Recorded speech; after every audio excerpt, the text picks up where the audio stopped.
Hello, and welcome to tonight's meeting of the Commonwealth Club World Affairs of California, the nation's oldest and largest public affairs discussion forum.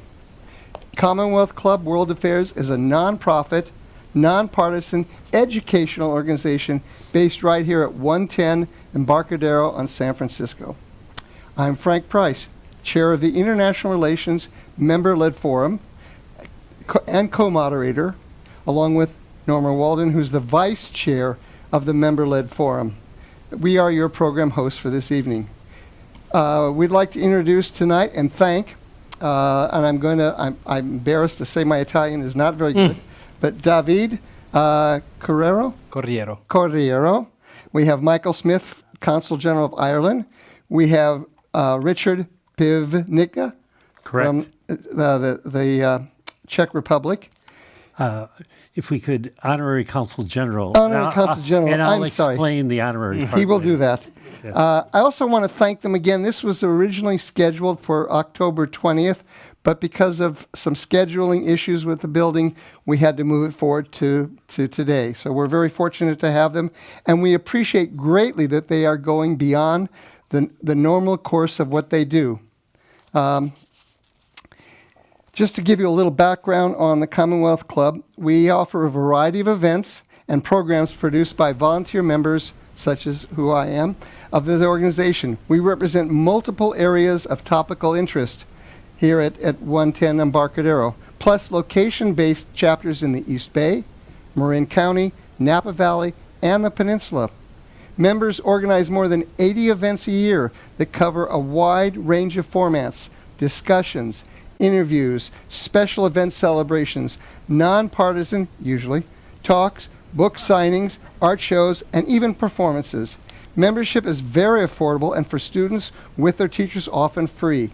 Meetings couldn't be presented without the work of our excellent audiovisual department. We're grateful for their skilled support. Please let friends and supporters know that they can also listen to this program in a few days and see it as well on the CCWA website. Our conversation will be for about 45 to 50 minutes.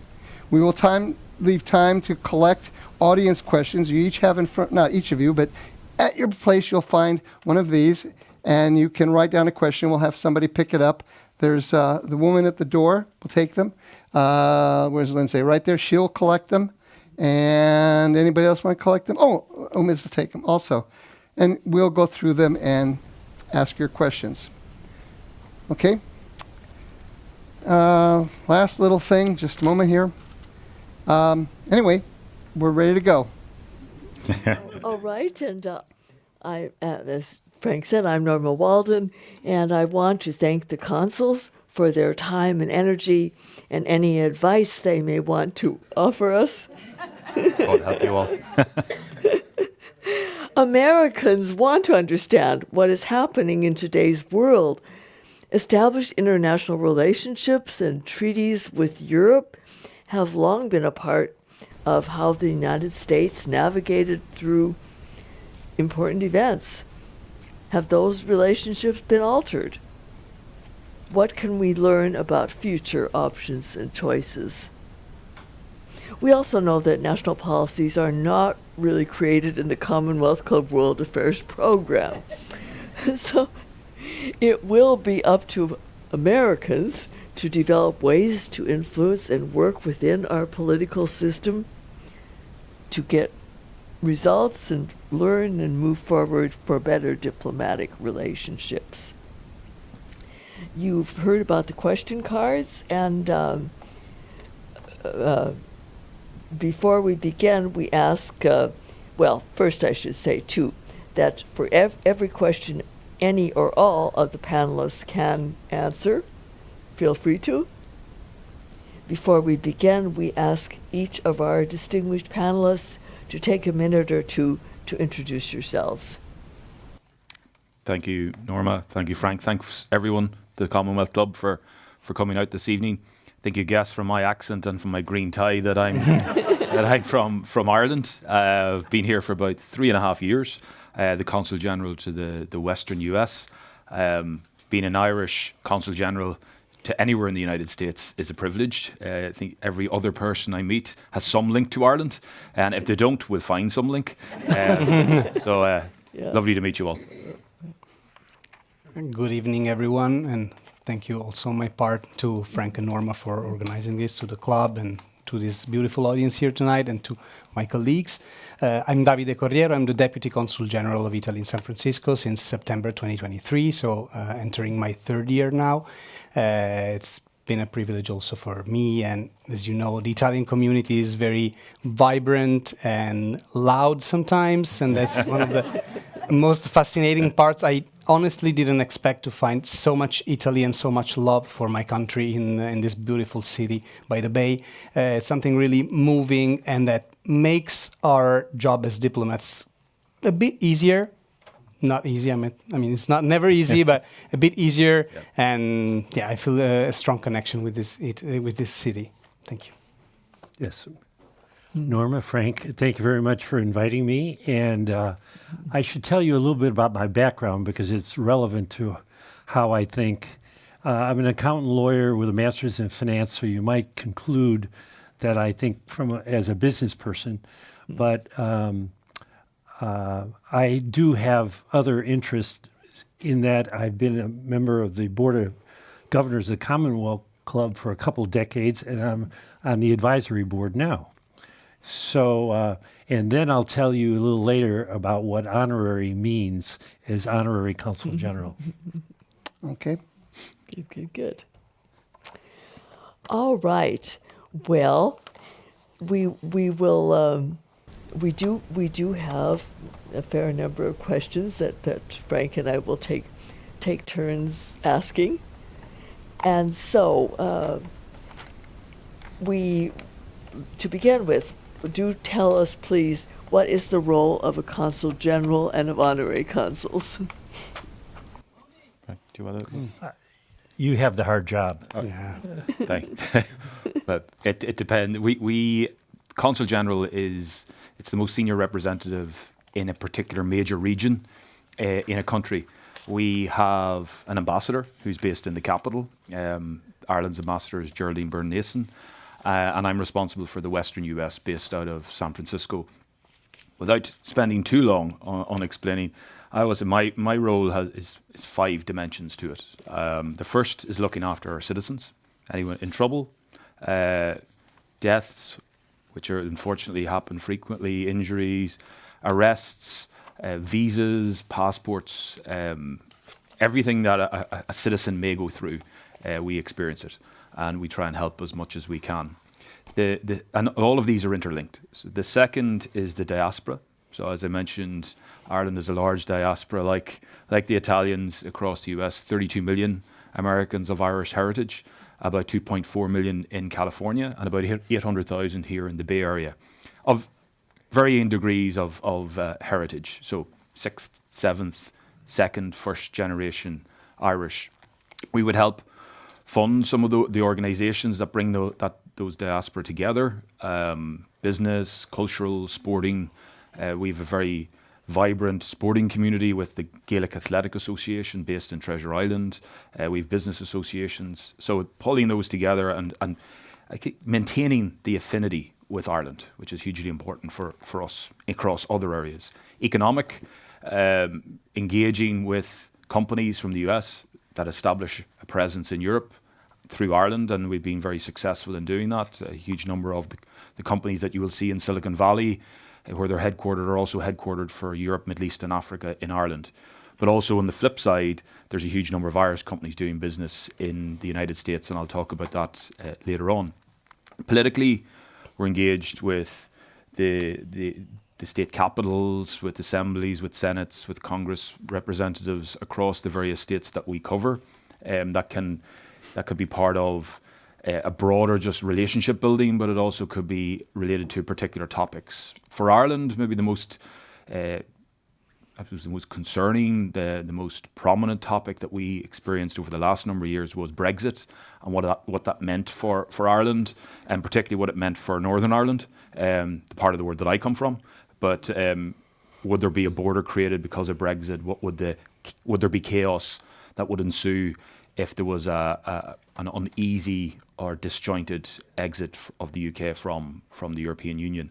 So we worked with the US administration on that in terms of its support for Ireland's position. So that was one part of it. And it was the fifth part, which is unusual in the general sense for the diplomatic corps and the consulates around the world, is tech and the impact of technology on our economy, on society, and where else but here, this sort of epicenter of AI, of the exponential changes that you see in technology. And monitoring that, trying as much as you can to understand it and articulate that back to our capital, to Dublin, is important. That's a summary of what I do, I think.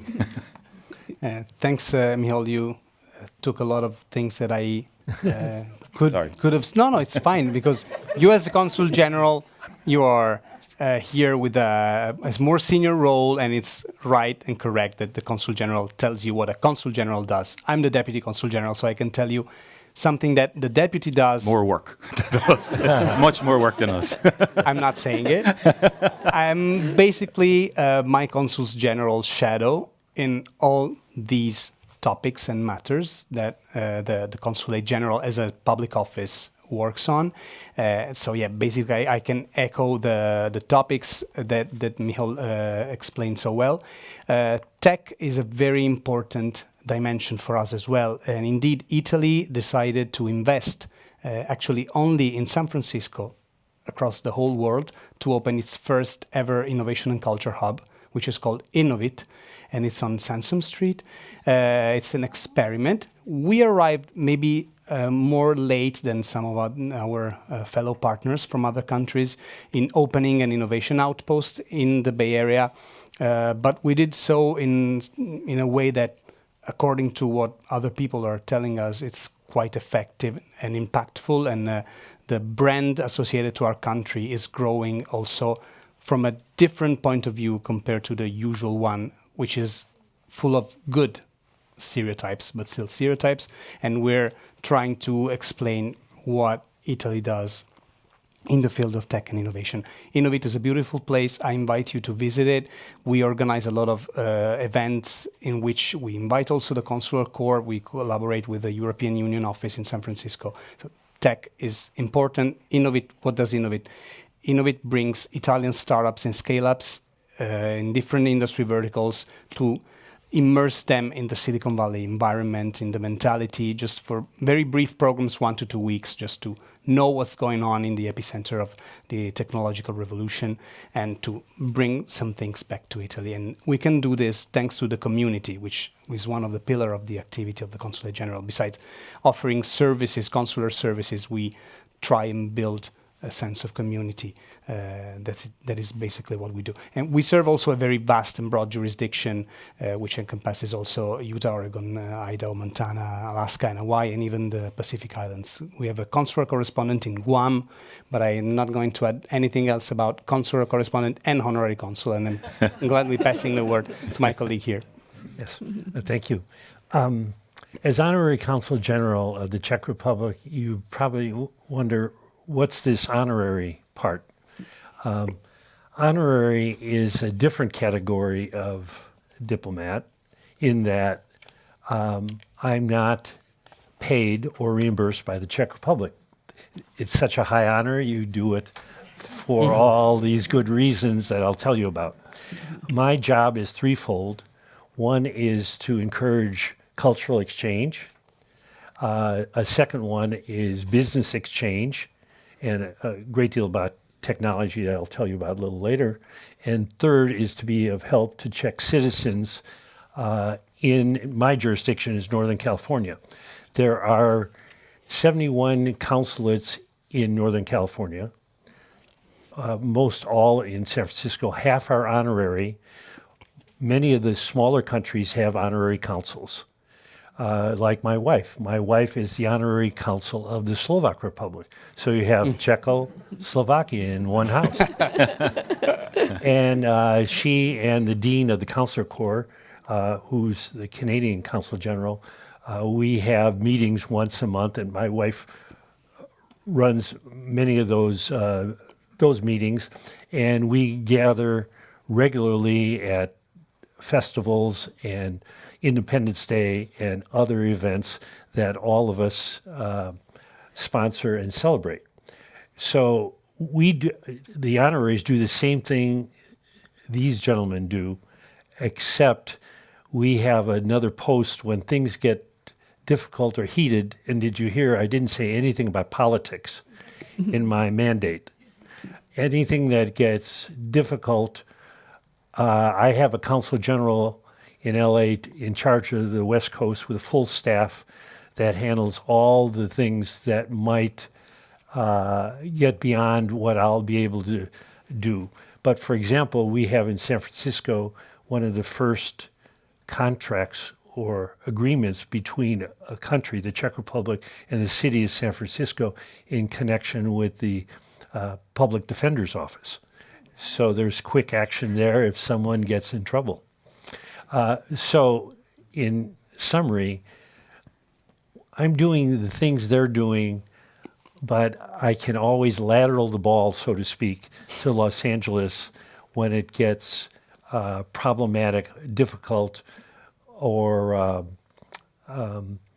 many times there are situations where there isn't a real guideline because everything can't be written down, and that's when it takes additional input and experience, and that's why there's a Consul General for the West Coast of the Czech Republic.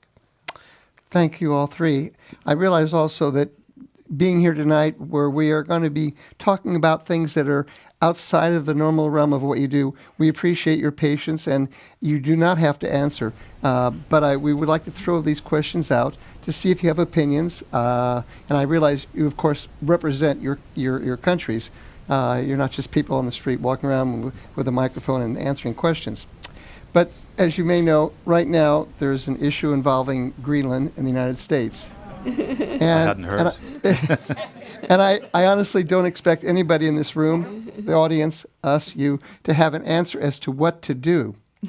But I was wondering if you could share with us perhaps impressions that you might have or ideas you might have. I'm not taking notes, but just to kind of maybe, I don't even want to say clear the air, but to let us know maybe what can be done in the future, maybe to not have this kind of a situation, or to what we can do as Americans to better understand the situation.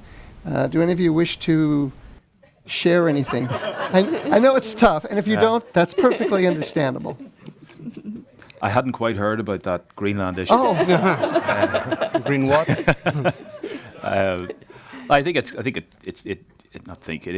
It's pretty clear the feedback that European leaders have given with regards to Greenland. Respect for sovereignty, respect for the UN Charter, a focus in on what the Greenlandic people and Denmark feel that their future should look like. And I think they've been pretty emphatic on how they see things moving with regards to their own sovereignty and their territorial integrity. Clearly this is wrapped up in there's a lot of nuance in discussions and in debate. And I think sometimes what's put up in the public discourse removes the nuance from that debate in many times. And I think European leaders have been very clear that we're not going to talk about potential retaliation to tariff threats that come associated with Greenland, but we'll try and work this through and have discussions over the coming weeks and the coming months. And I think that's a sensible approach from Europe. There is a recognition that there are perhaps the discussion around the security of the Arctic, the security of Greenland could be cast in doubt to a degree, but there is an emphasis from many in Europe, from Denmark themselves and from NATO. And Ireland is not a member of NATO, but NATO has been quite clear that there is security measures in place in the Arctic. And indeed, there are US military outposts and presence in Greenland at this minute in time. So the hope is that this will calm over the next few weeks, the next few days, hopefully, and that there is a solution, and that we move on with respecting the Greenlandic people and Denmark. Yes, Frank, I have an observation. I've been in this post since 1995, and I have observed, I'm an American citizen, I observe there needs to be conversation. Anytime you see an international situation developing where there is lack of communication and discussion, that's where you could be worried. But in my view, continuing with any kind of discussion is always quite valuable. And we're looking at something at one moment in time, and we have to look at things in a longer picture, as long as you can keep that conversation going. If I might add, Italy, as a founding and proud NATO member, of course, supports dialogue and a shared solution within the NATO framework. And of course, as a founding EU member state, is very sensitive about when it comes to sovereignty and the European Union bloc as a bloc of countries that cooperate on common challenges, share challenges, not only security and defense, but security and defense is one of the key cooperation areas within the European Union and, of course, within NATO, which was founded exactly with that aim and goal in mind. But actually, I echo the assessment made by Michal, and I share also what Richard said. Regarding communication, the only way to overcome these kind of challenges is through mutual and honest exchanges between allies and partners. And maybe we'll come on this next, but talking about community and links and connections between countries and people-to-people connection, that is what really helped on the long term to have a easier and more streamlined mutual understanding between peoples when you have this kind of cultural exchange and have people of one country understand and know better the people from the other country, its history, its values, its traditions, its cultural, most important, like North Pole Star. I don't know what's the Stella Polare is in Italian. I don't know the exact expression in English, but that's what I'm referring to.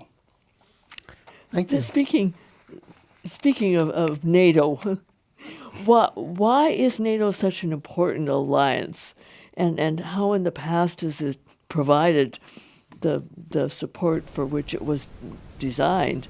You might also talk a bit about the historical importance of a united Europe.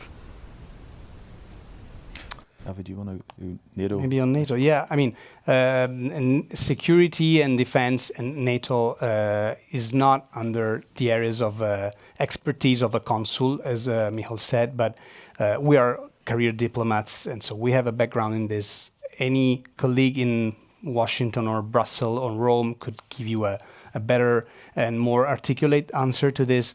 But when it comes to general terms regarding NATO, NATO has prevented de facto a major war in Europe for the past 75 years. So I think that it indeed and in itself is quite extraordinary, and it's worked as a strong deterrent during the Cold War era and reinvented itself after the end of the Cold War. It's a forum for cooperation on different topics, not just security. Yes, well, NATO has been around for something like 75 years, and it seems to have prevented any aggression by Russia. So if you use that as a measure, it seemed to have worked. Secondly, in terms of the Czech Republic, the president of the Czech Republic has a prime minister and a president. So you have to understand that relationship. The president is the commander-in-chief who is elected, and then he or she selects the prime minister based on the majority party. And you can understand where the Czech Republic might be when the current president of the Czech Republic is the former chairman of the military committee of NATO, a most senior official at NATO. So you don't have to ask where does the Czech Republic stand on that issue. So it seems to have done its job to date for 75 years because that's one of the primary goals. Okay. I'm going to switch a little bit over to economics and the strength of the economic nations. In general, from the three countries you represent, how do you compare how do you decide what is the strength, economic strengths of your individual countries in terms of world trade? I was going to say Guinness beer to me is, that's one of them. But how does each country, what does each country have that makes it a valuable trading partner and provides for products for other countries? Yep. Guinness, I think, again, contractually, it's a green tie and a Guinness in my hand is part of the job. But on a serious note, Ireland, and we're talking about the European Union, Ireland joined the EEC, the European Economic Community, in 1973. At that point, we were the poorest country in the European Economic Community. Today, we're one of the wealthiest, the most successful. At that time, we were a recipient of funding from the EEC. So we I think around 40 billion a year. Now we donate or we provide funding to it. So we are a donor to the European Union at this point. Ireland went through a transformation. The European Union membership was a significant part of that. Focusing on education, opening up our economy, becoming more business friendly. We were an agrarian economy. We were closed. That transformed. We became a people that had always been emigrating for many decades and for many centuries before that.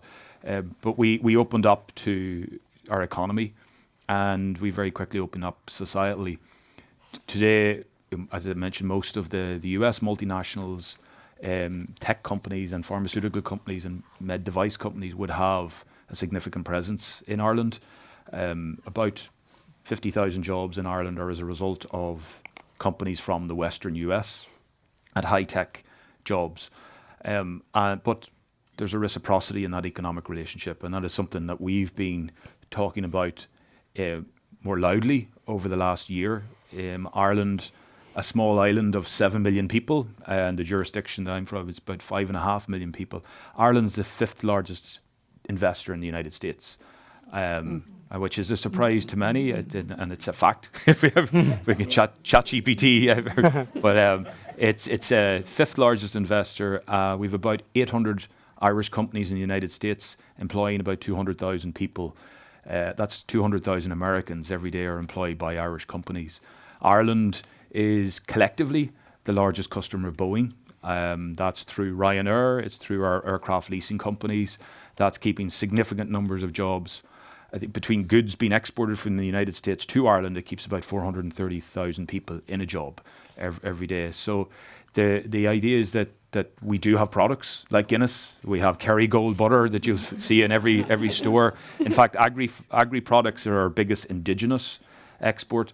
But it's tech companies, it's med tech companies, it's companies that have grown from the relationship with the United States, have come to the US and employed people. It's stories like the Collison brothers who were in school in Limerick, set up a company, sold that company, then moved to the Valley, established Stripe, employed people here. So there's that story of the economic connections and reciprocity, and that spans from Guinness through to major AI. Okay. David?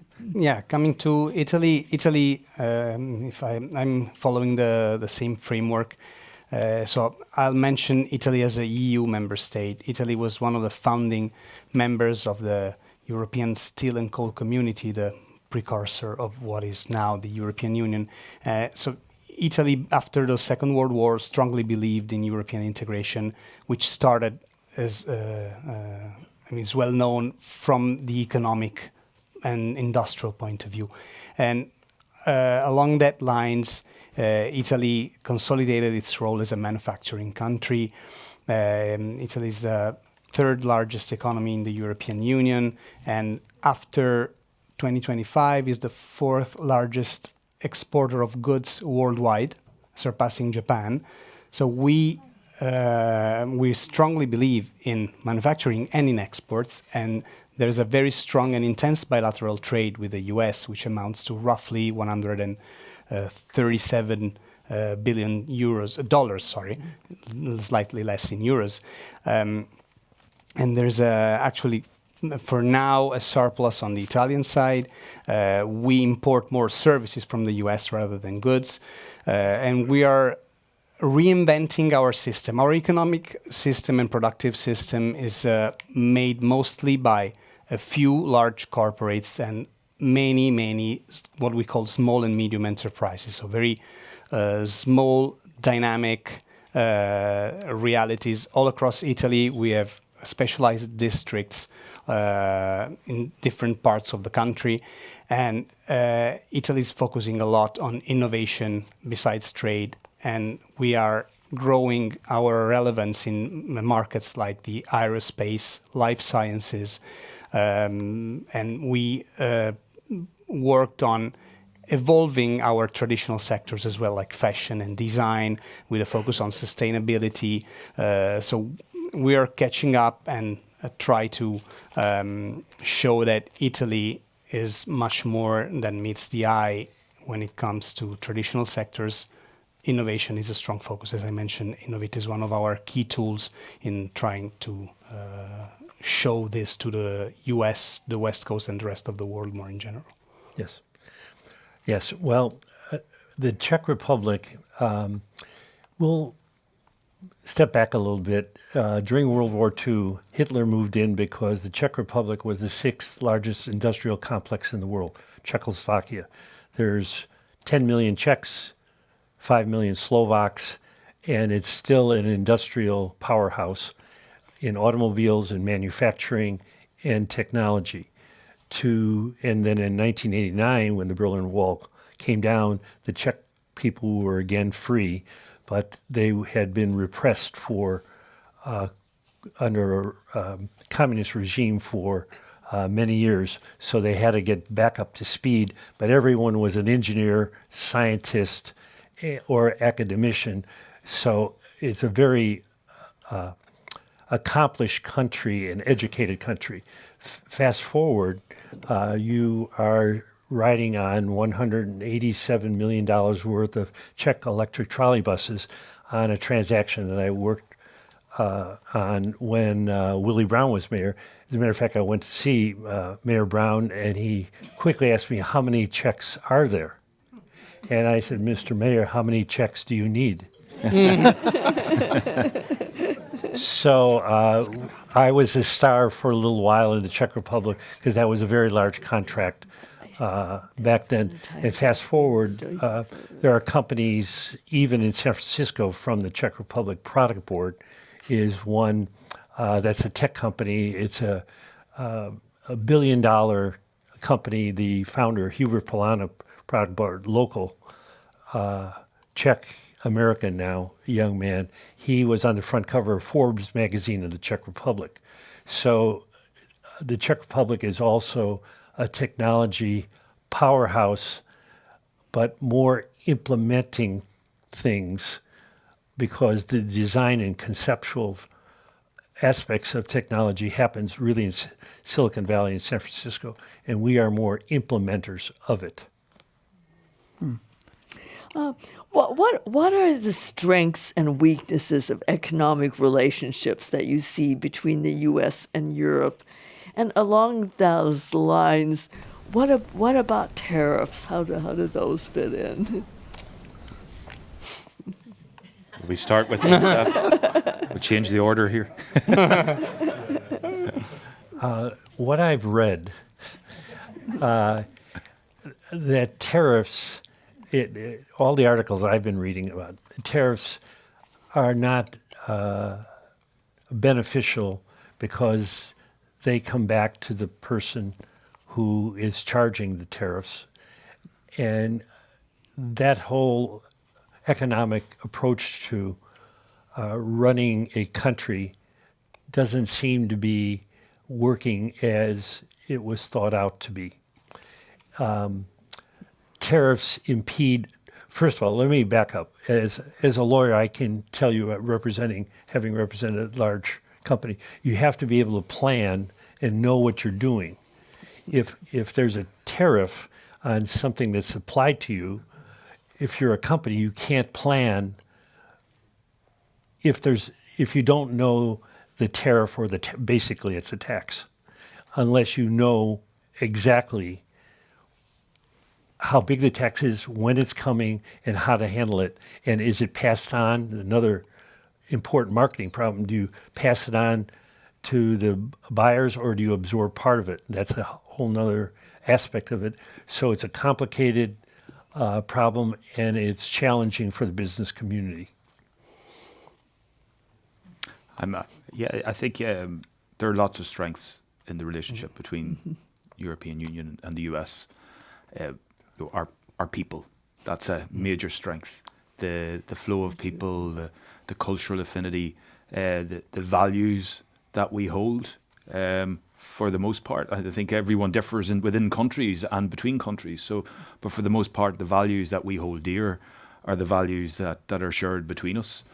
I think there are the fundamental institutions that we have, the robust, the trusted environments that we have for business, the respect for rule of law, for international law, for human rights, the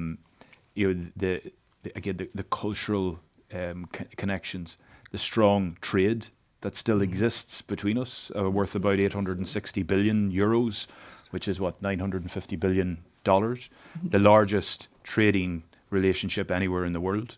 That is the strength that we have.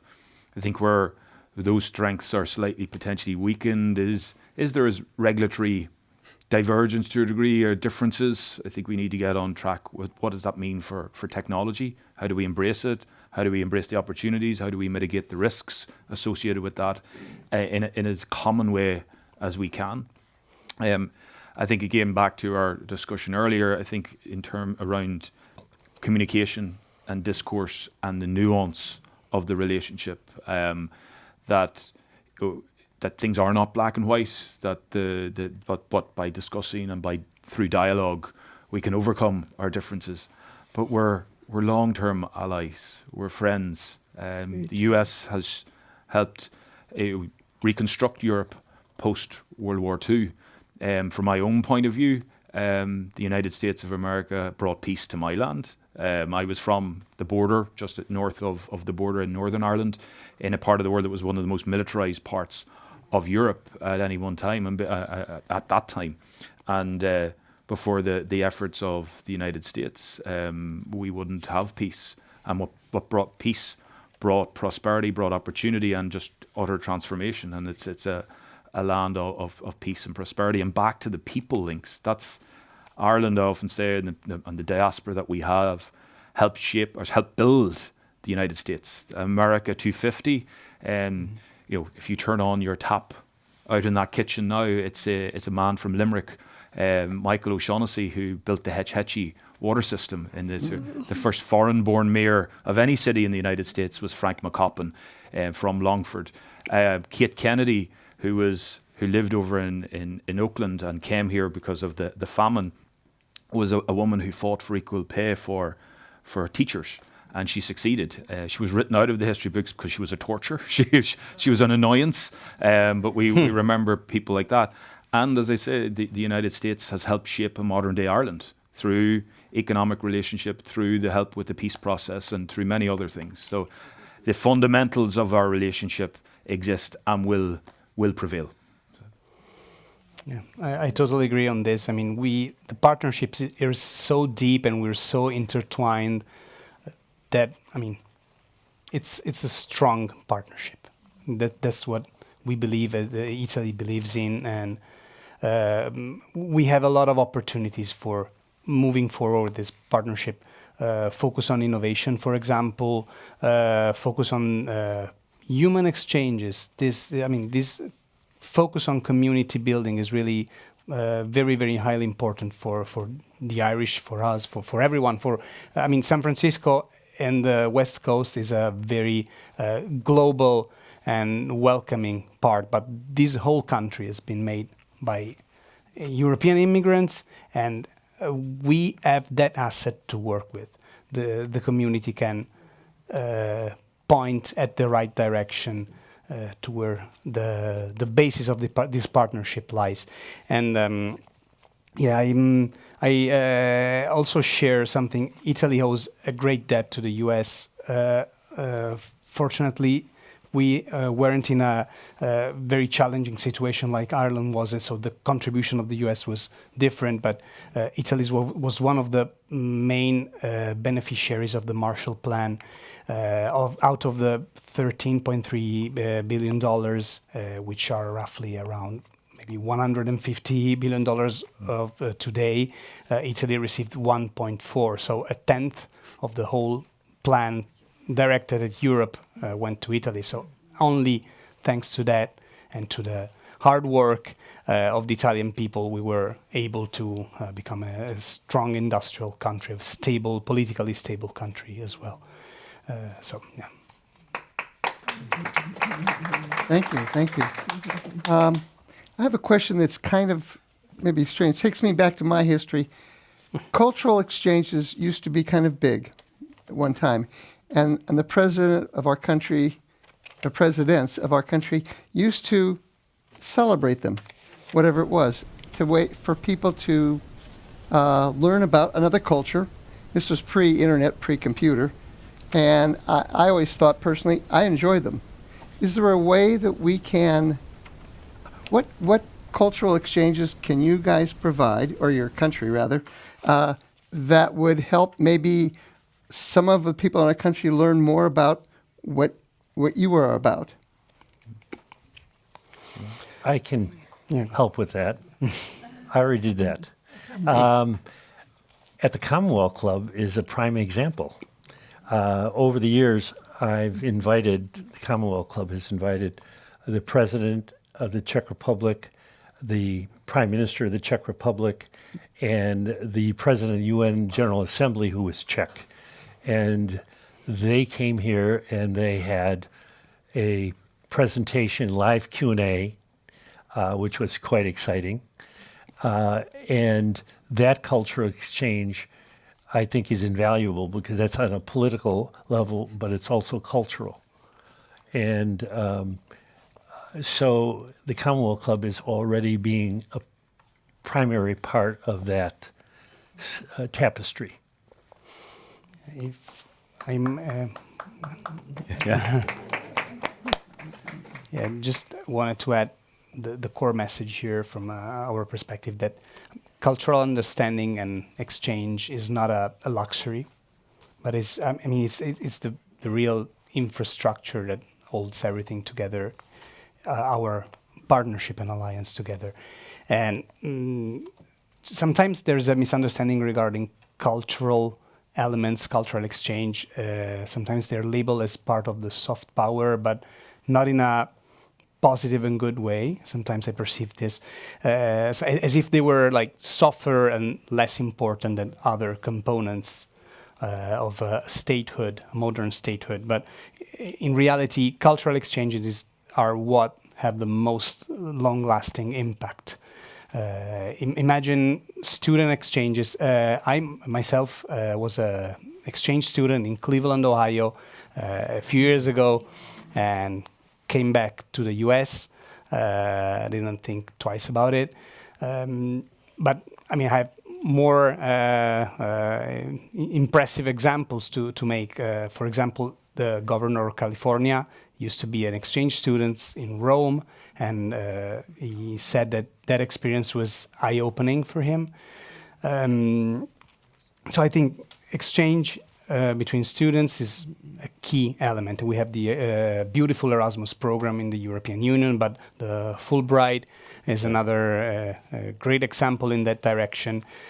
Cultural initiatives. Our Italian Institute of Culture in San Francisco promotes a lot of cultural events, from cinema to art exhibitions, photography. We're going to have very soon an exhibition on Etruscans, one created by the Italian Ministry of Culture that is going around the whole diplomatic and cultural network.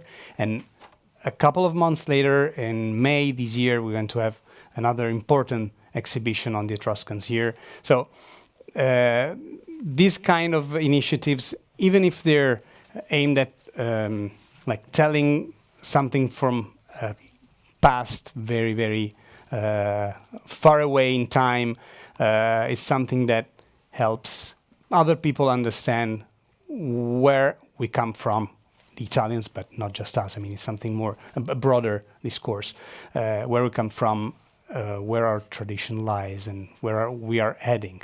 That's where culture meets innovation and can show, thanks to technology, more elements about a country, history and culture and values and the likes.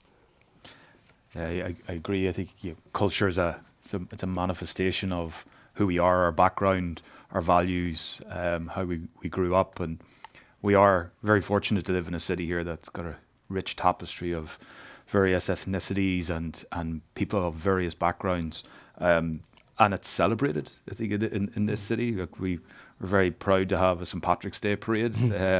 Many. It's St. Patrick's Day in Ireland one day. In the United States, it's a month. And it's wonderful.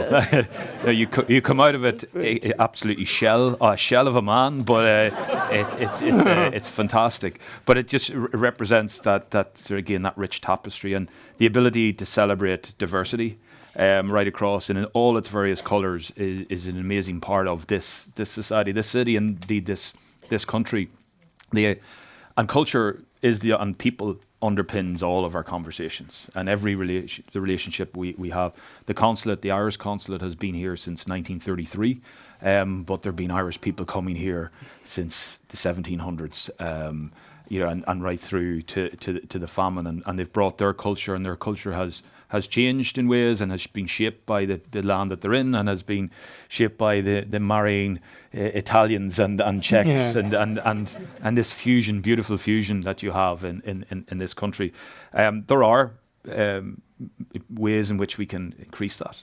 I think there are structures. We have sister city relationships between Cork in Ireland and San Francisco here, between Dublin and San Jose, and multiple others. I think we have Galway and Menlo Park and Bray and Dublin, California. So there are a lot of exchanges there. Sports as well. When you're not necessarily talking in the same at the same wavelength when it comes to politics, I think most people can talk similarly in sports unless you're in a different team. But it does work, and it tells a story as well. So sports diplomacy is an aspect. Yeah. We did a project around handball. A ball and a wall is all and it's got a huge history here in San Francisco.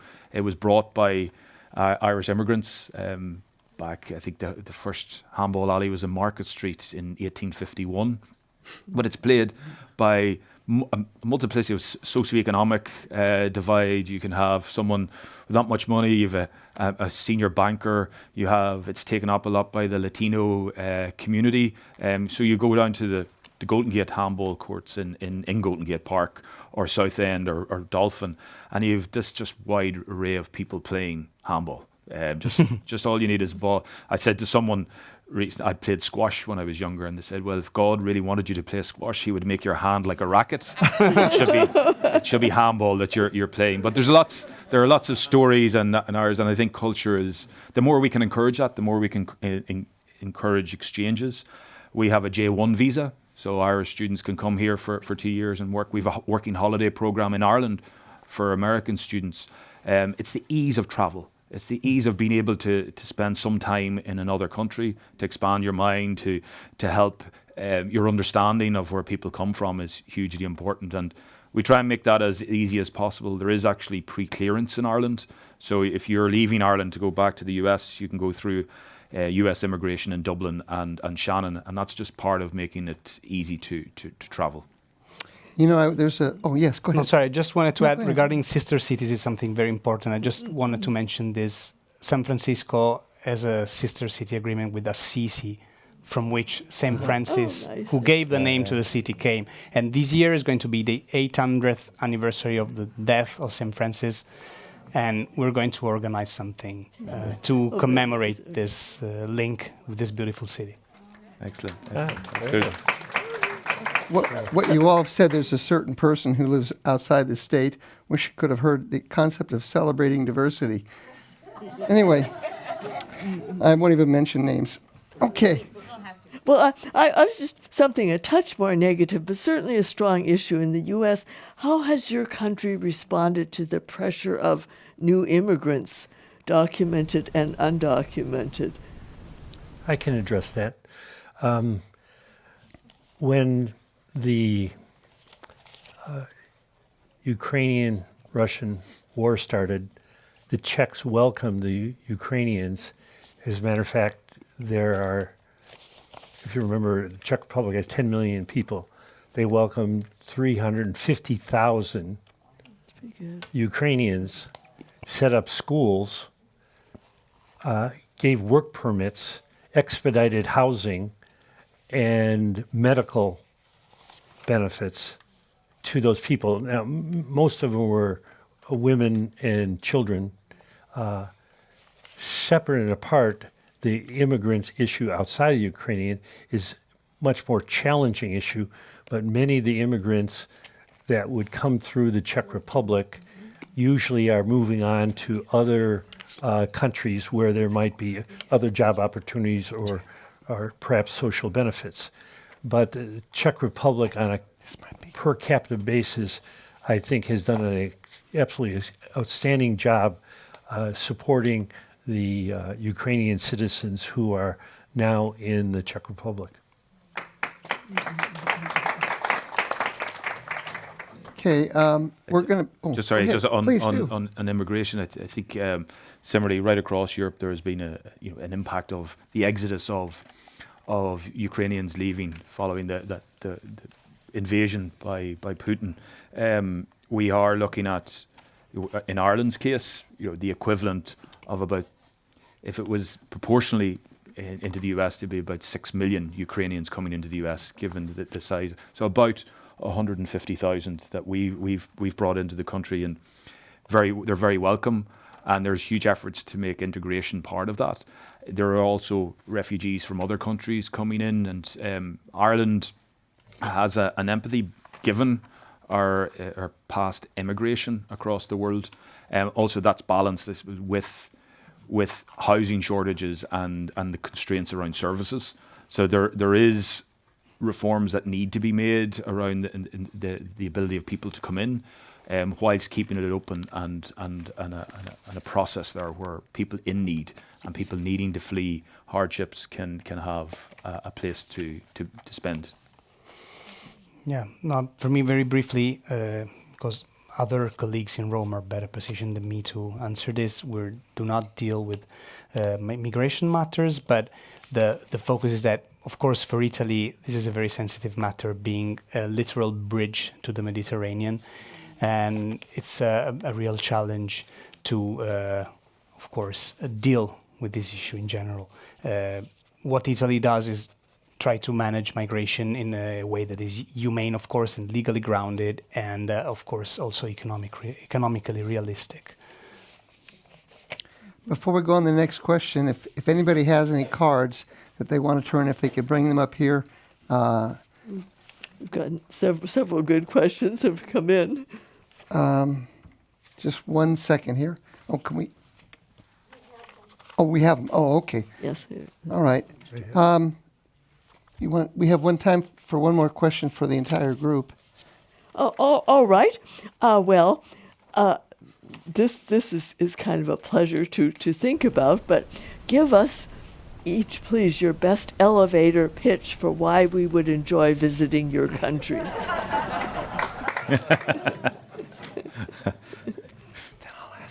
That's very easy. If you love Paris and you love Disneyland, that's the Czech Republic.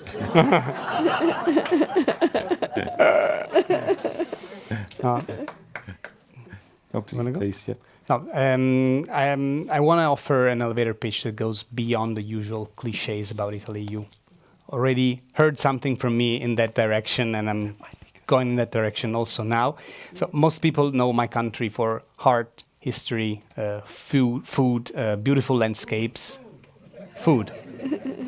And we're not neglecting that. But there's, as I said, much more than meets the eye, and in fact, much more than meets all the senses. So behind the amazing landscapes from the postcards that all of you must have seen, there is a country that is dynamic, innovative, and surprisingly diverse, from alpine valleys to high-tech districts, renaissance cities and cutting-edge design studios. You have world-class universities and research center and an innovative startup ecosystem. You can still walk through ancient Roman forums or beautiful Renaissance squares, taste extraordinary food and cuisines from different regions, amazing wines, hear opera and jazz in ancient theaters, but you can also visit leading research centers, world-class level universities, visit companies that are redefining what it means to work in fashion,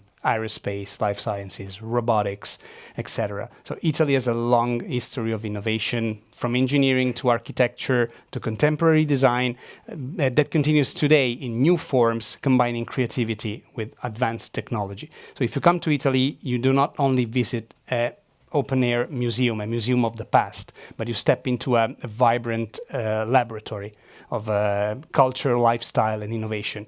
Whether you're looking for beauty or for business or for simply a different way to experience time and relationships, Italy is there for you and offer far more depth, variety, and energy that you might expect at first glance. Bravo. Oh, nicely said. That was an elevator in a very tall building. I know. I've already booked my flight to Rome. Just because I convinced you. You have already. I've Yes. Skyscanner at the moment. Yes. No, there is. I think I said where we can talk about landscapes, ancient architecture, and that. But I think if we had to say it, coming away from Ireland, I think you hear this from most people. You're not just bringing away photographs; you're bringing away connections, and that's what you want. It's the warmth of the people. It's the welcome that you receive. It's the experience that you have. It's how you're made feel during your time there, and I think that's the most important aspect of it. Is that. Thank you. Yes. We Yes. have one last question, and I don't want to ask you to be brief, but how do you see the future of the United States? If you can answer it or not. This is the most powerful democracy ever to exist in the history of the planet, and the innovation that comes from here, the diversity, as I say, of the people. Has there ever been anywhere in the world, the Roman Empire, where there's been so many different people from so many different backgrounds, so many cultures and ethnicities come together and merge and create something great? This is the republic for that, and I think the people that are here, the friends that I've made, the people that I get to know, there's a different risk appetite in Europe versus the US, and I experienced that with my kids. There's a confidence here to take on things. If you fail, it's not something that you hold as a burden, but it's something that you put on your lapel as a badge of honor. I've given it a try, and I'm going to try again. And I think there's a continual effort to innovate and change and experiment and give it a go. And I think that's a country that will continue to do that. There's different periods in time. I'm an optimist. I think for Irish people, W.B. Yeats said we have an abiding sense of tragedy. Irish people, that sustains us through the temporary periods of joy. But but I've an optimism for the relationship and We don't really. our partnership with the United States. I think will continue, and the fundamentals are here. Thank you. Yeah, I totally agree on this. And a word that I would like to use, which is overused, but is resilience. The United States is a resilient country. It's so complex, so vast, so dynamic that it can be always resilient, no matter the challenges ahead of the U.S. and the West in general. So we are part of this together. Yes, I'd echo the comments of my colleagues. However, I'd look at it as having really a bright future. Do you know, San Francisco, you are in the world capital of technology. You are also in the world capital of AI. There are, Mayor Lurie just said last week, there are 400 new AI companies in San Francisco alone. That's going to change everything. And there are risks, obviously, with that, and there are also rewards. But that is a bright future for many of us for healthcare and other aspects. So I'm optimistic. And in a nice note, these elevator pitches of Italy and Ireland worked perfectly because my wife Barbara and I spent Christmas in Rome this year and the prior year in Dublin. So your pitches work. Well, Retroactive pitches. I want to thank you so much for our consuls general, for your thoughts and ideas, and extending yourself beyond the normal day with something that's not your typical job. Remember, you can listen to this program in a couple of days on the Commonwealth Club World Affairs website. I believe it's also being recorded on a video, so you can have both. And just to let you know, one of the next upcoming events at the Commonwealth Club on the 22nd is Enduring Hostility, a history of U.S.-Iran policy and what's next for Trump versus Tehran. So we also cordially invite you to pick up brochures, become members, and we eagerly look forward to you returning to this Commonwealth Club in our 123rd year as a public discussion location.